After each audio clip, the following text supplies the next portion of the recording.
Can my toxic trait make me a good leader? Obviously, this is a nuanced topic, and sadly, not all toxic traits are valued equally in the workplace. When looking into this, the goal was to find the right space that allowed for a synergy between a person and their toxic trait that would allow them to grow organically into a leadership role. One of the most interesting things that turned up was that certain, and let's term them generalized toxic traits, had pretty consistent leadership placement across the board, regardless of sector, region, or even organization. Now, these traits were also found to be the most easily transferable between organizations and industries.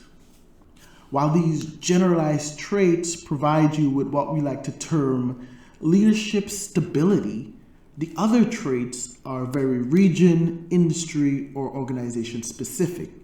And in looking closer at those traits, it was found that it allowed you to rise higher and faster, but in more niche areas. Let's start off by talking about the generalized toxic traits. Manipulation. In this context, we're talking about tactics that are used to control or influence others to serve one's own interests. What makes this toxic trait great is that you have the ability to enact change by making people do things they won't usually do or they don't want to do.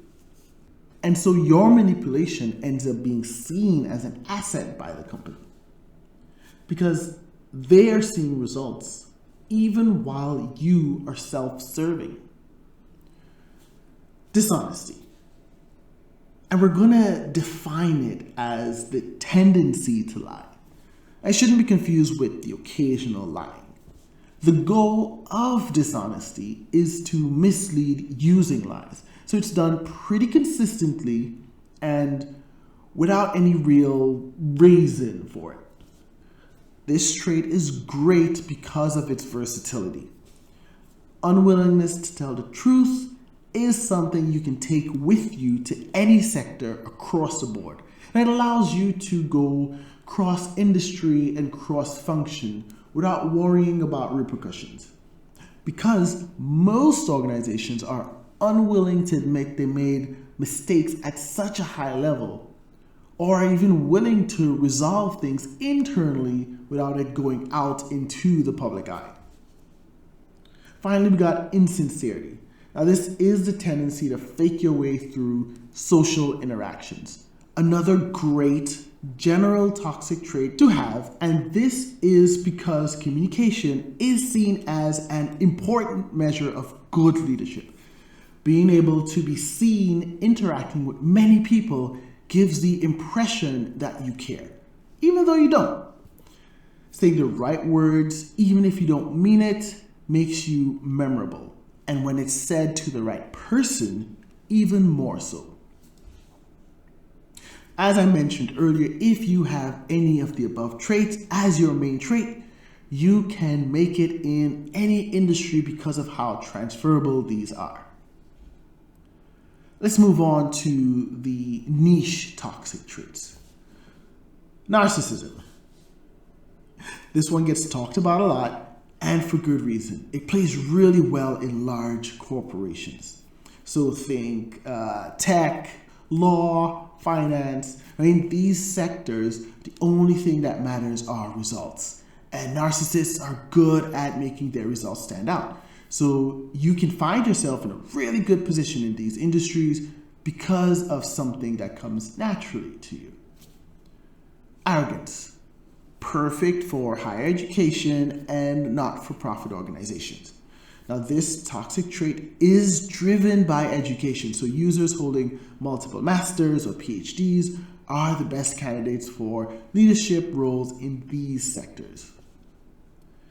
And last, we have impulsiveness. Now, this is a recent up-and-comer and is absolutely great for leading startups in Silicon Valley environments, because startups, they do tend to have a 90% failure rate anyway.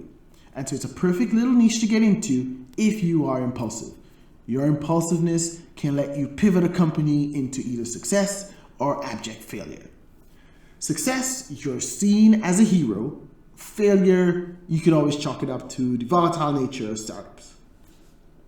Now, there are other niche traits like perfectionism is great for art and theater, aggression is perfect for security, policing, hospitality, sense of entitlement is great for politics and religious organizations. Now, there are a lot of other different opportunities in these types of spaces.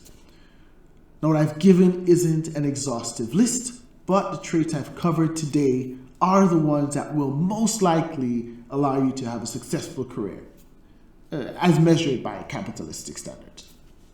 Now, I would be remiss if I didn't at least give a quick mention of the toxic traits that will actually hold you back. So you got to think of things like pessimism, ignoring self-care, lack of self-awareness, and even people-pleasing.